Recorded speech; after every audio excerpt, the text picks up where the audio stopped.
Aí, ó. É, Cadê nós? Ó, aí eu aí de novo. A gente tá aí de novo, né, irmãos? Mais uma vez aí, mais um ano. ah, com a ideia aí de, né, aprofundarmos cada vez mais aí no livro de Apocalipse. Deixa eu só ajeitar aqui a minha vida aqui, pronto. Bom, vamos lá. Vamos falar aí da carta à igreja de Sardes, amém? O que ocorre, irmãos? A gente parou, né, nessa igreja, ok?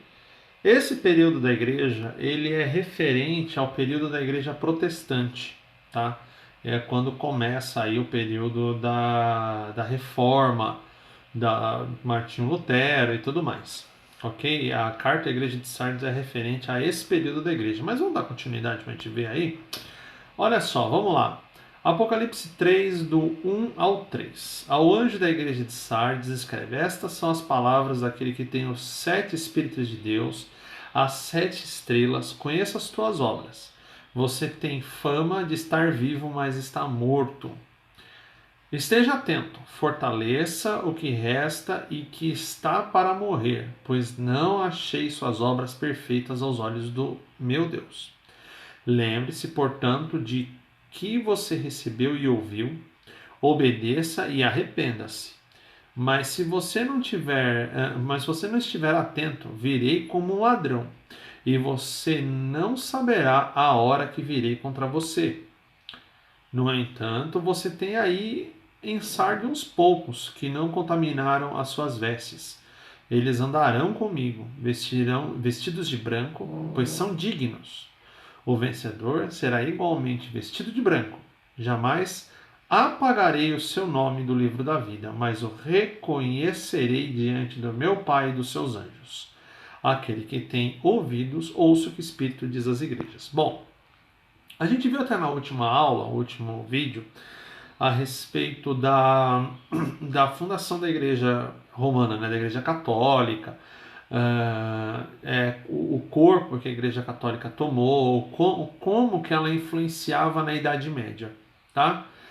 Só que assim, esse domínio ele durou aí mais ou menos assim de uma forma muito grande e muito forte até mais ou menos 1500, 1517, que é quando Martinho Lutero pregou as teses dele, mas antes dele já houveram outros reformistas, tá? Outras pessoas que foram reformistas.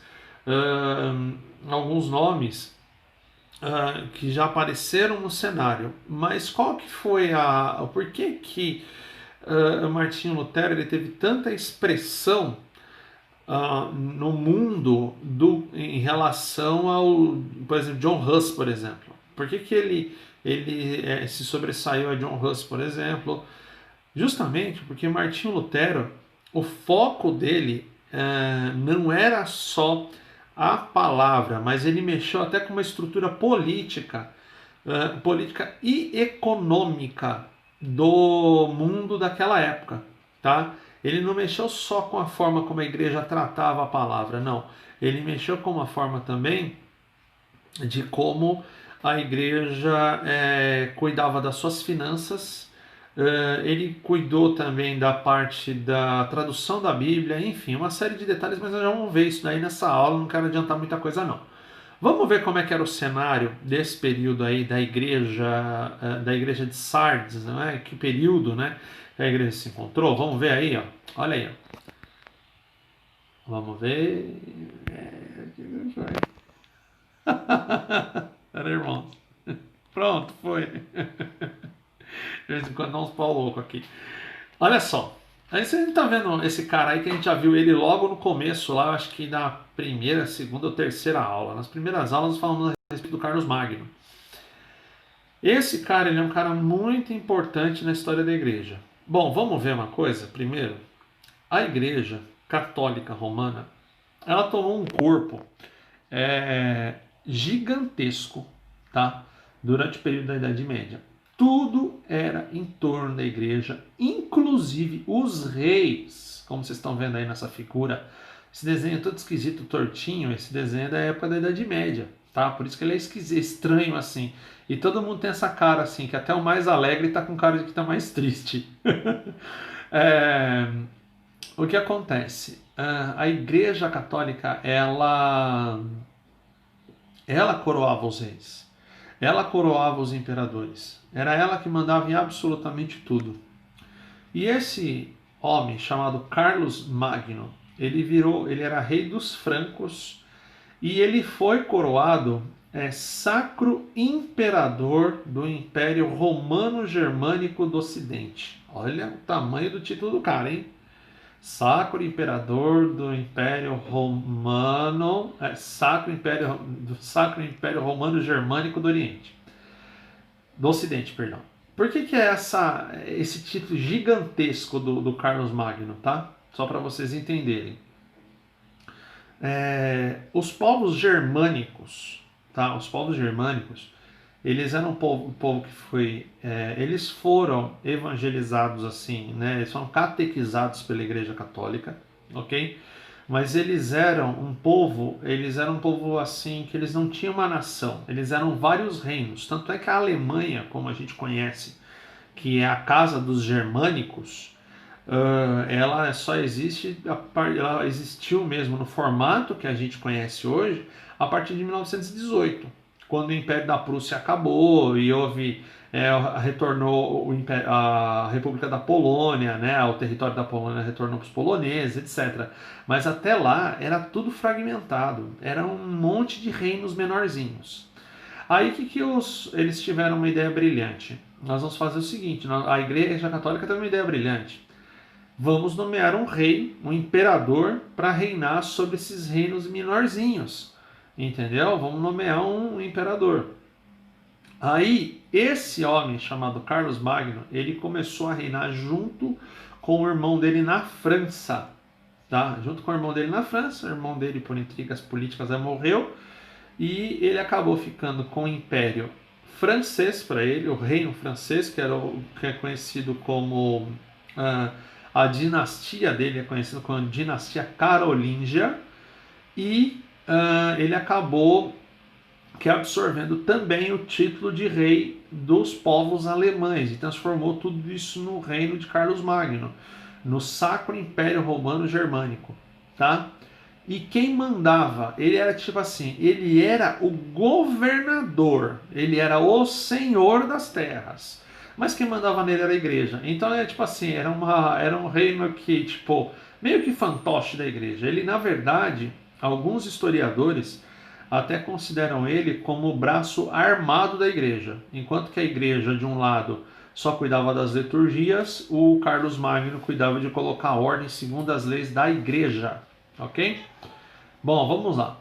O que estava pegando naquela época? Tá? Que era muito comum lá naquela época. Venda de indulgências. Mas aqui, o que são as indulgências? A influência da igreja ela era tão violenta sobre o povo, tão grande sobre o povo, que o que acontecia? O governo, né, o Sacro Império Romano Germânico, ele garantia as leis, aliás, ele formava as suas leis com base nas leis da igreja. Ele garantia o que a igreja falava com força de lei. Então, por exemplo, o Papa falava que, sei lá, que jumento ia ser vacas. A lei garantia que jumento era vaca, entendeu? Tipo assim, o governo garantia o que o Papa falava, entendeu? E aí acontecia o seguinte, a venda de indulgências.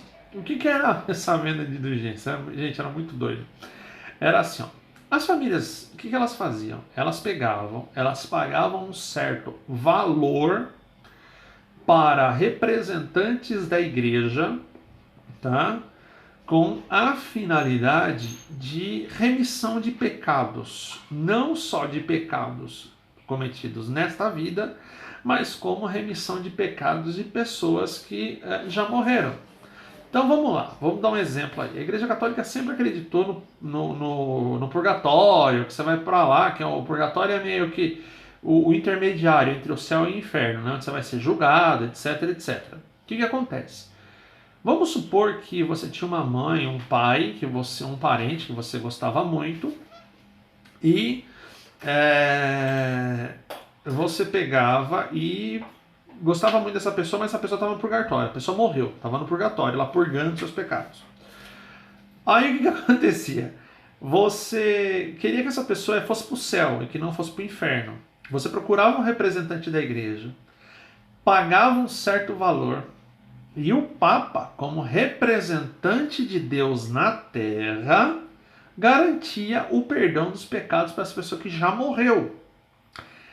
E, além disso também, nós, naquela época, por exemplo, eu era um rei muito ruim, muito rude, muito severo, um déspota. Esses reis malucos que gostam de matar a gente a troco de banana.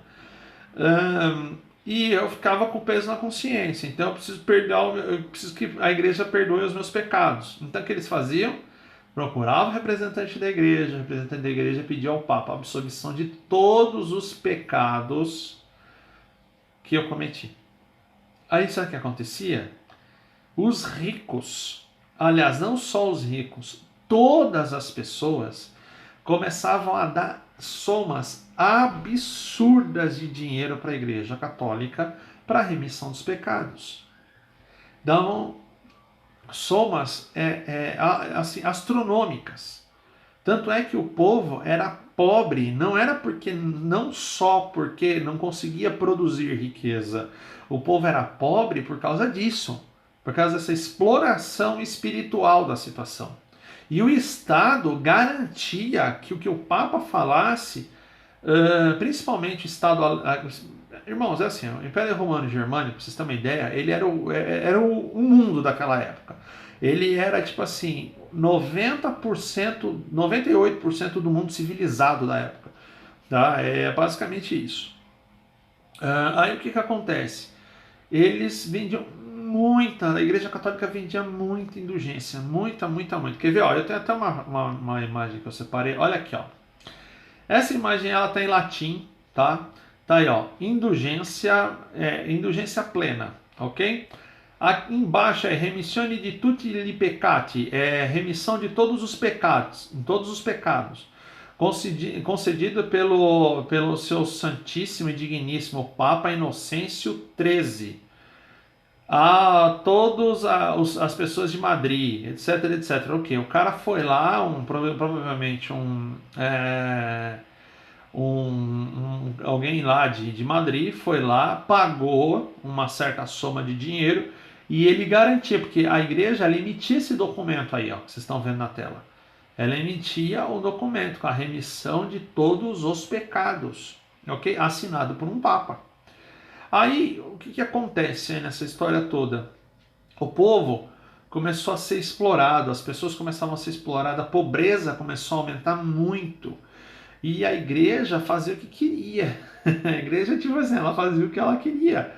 Entendeu? E outra coisa que era muito comum nessa época, as missas, elas eram todas rezadas em latim.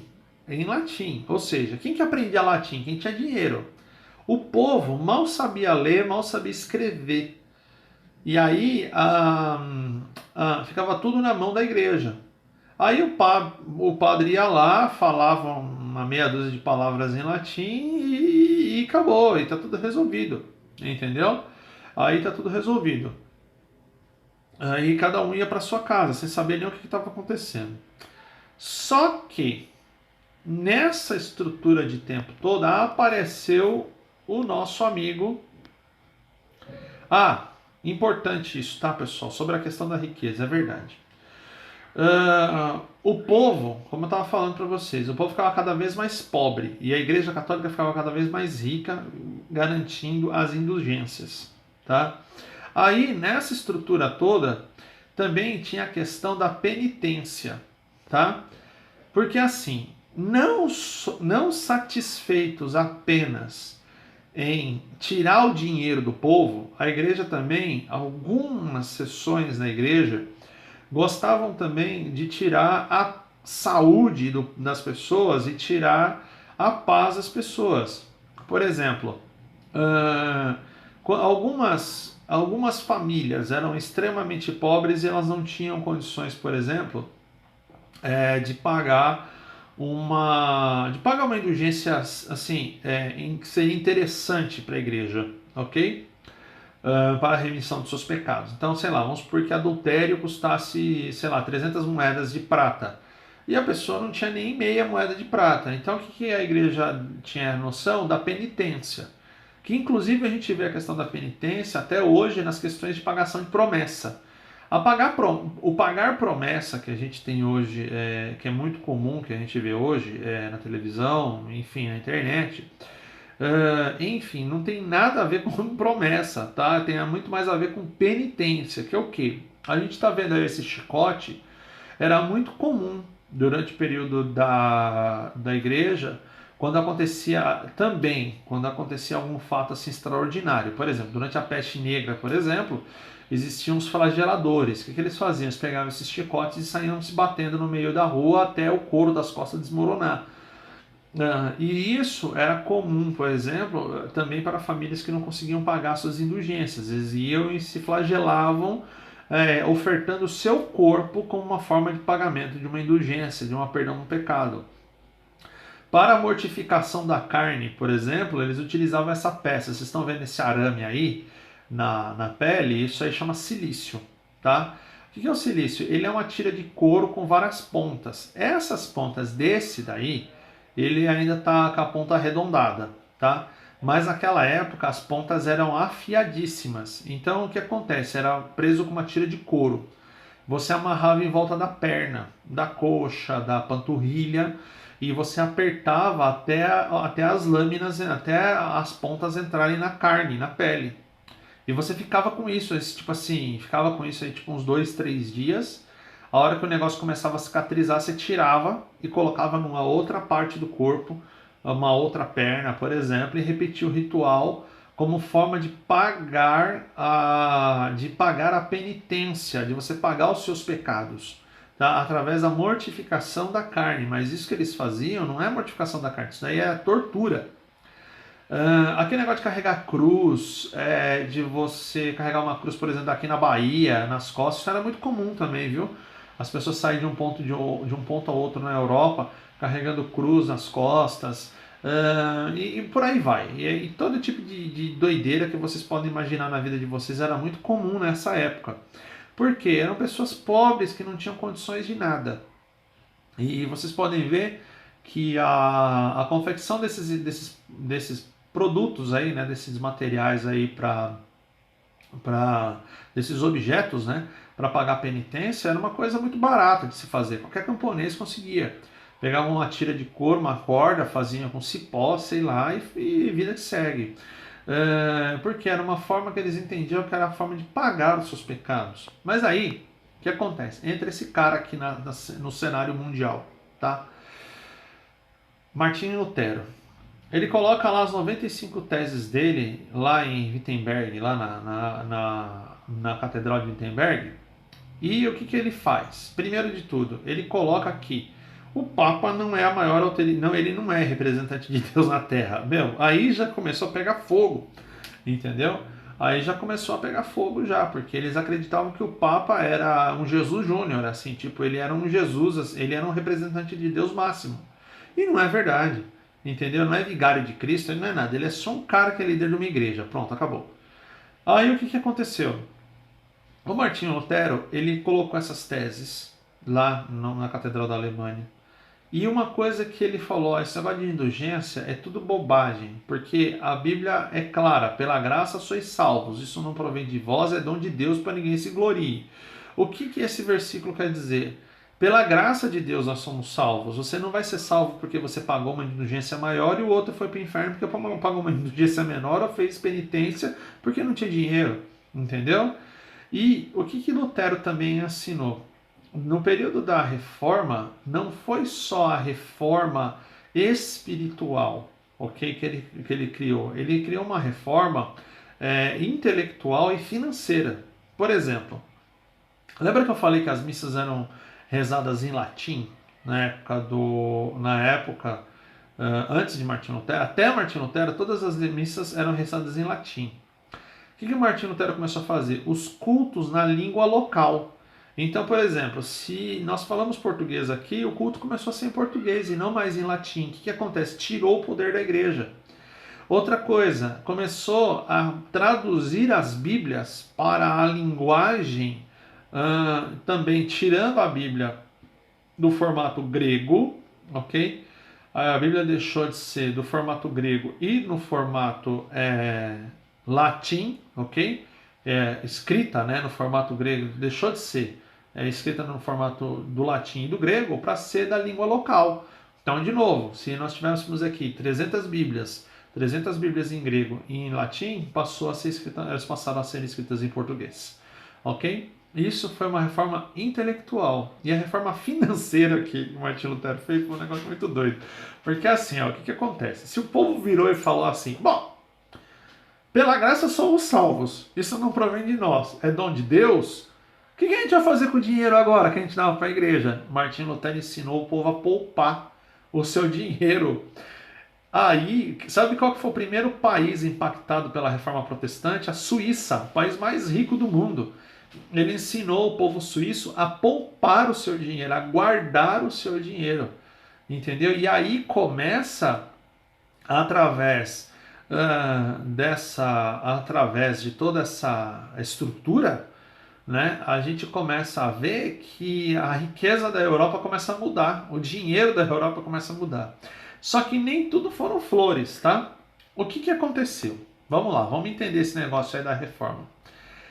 Aí é um mapa do Império Romano Germânico, tá, irmãos? Mas aí já é na época de Martim Lutero, aí a França já não era mais parte integrante do Império, tá? Aí já eram só os filhos do Carlos Magno, mas enfim, vocês podem ver aí que vai aí todos os povos de língua alemã, tá? Temos aí alguns que falam tcheco também, polonês, mas a maior parte fala alemã, tá? O que acontece aí nesse território? Como é que funcionava? Tá? Só para vocês entenderem. A igreja começou a perder a força dela, ok? Ela começou a perder a força dela nessa estrutura toda aí do Império Romano Germânico, de coroar reis, etc, etc. O que passou também a acontecer, tá? O que passou a acontecer? Deixa eu só esclarecer uma coisa, tá? Carlos Magno e Martim Lutero não eram contemporâneos, tá? O Carlos Magno fundou o Império Romano Germânico, tá? Ele foi o primeiro imperador, mas de Martim Lutero até ele, eles passaram aí pelo menos, eu acho que uns 500 e poucos anos mais ou menos, se não um pouquinho mais, tá? Vamos lá, vamos entender esse negócio aí. O que acontecia lá no Sacro Império Romano Germânico?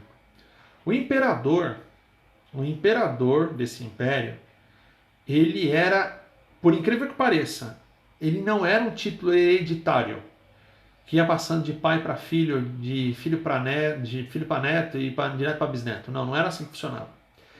Ele tinha que ser, primeiro, da família real, ok? Ele tinha que ser o imperador, ele tinha que ser da família real. E segundo, ele tinha que ser eleito por um colegiado de príncipes. E o que aconteceu nessa história toda? O imperador, ele era católico. E logo, porque ele era o braço militar da Igreja Católica. O que aconteceu aí? Os príncipes viraram e falaram, um dos príncipes virou e falou, eu vou dar abrigo, porque quando Martinho Lutero colocou as teses lá, ele já ia para a fogueira direto, já ia virar churrasco. Um dos príncipes falou, eu gostei das ideias reformistas de Martinho Lutero e eu vou dar abrigo para ele no meu principado. O que acontece? Se o imperador atacasse o principado desse cara militarmente e fosse lá e pegasse ele à força, os outros príncipes eleitores também iam se revoltar contra o imperador. E o império ia desmoronar. Ia virar, lembra que eu falei que eram vários reinos menores? E o negócio ia ficar muito pior. E aí ia virar uma bagunça federal. O que o imperador fez? E o que aconteceu? Através de uma costura política, os outros príncipes também deram abrigo a Martinho Lutero. que aconteceu? O imperador, e não só o imperador, mas os descendentes desse imperador, enquanto Martinho Lutero estava vivo, eles não tiveram capacidade de sufocar a Igreja da Reforma. Enquanto isso, a Reforma só crescia na Europa. Tanto é que, por exemplo, a Suíça, todos esses países que a gente está vendo aí, a Alemanha, a Áustria nem tanto, a Áustria acho que foi um dos poucos países que mantiveram-se católicos aí nesse pedacinho do mapa aí que a gente está vendo.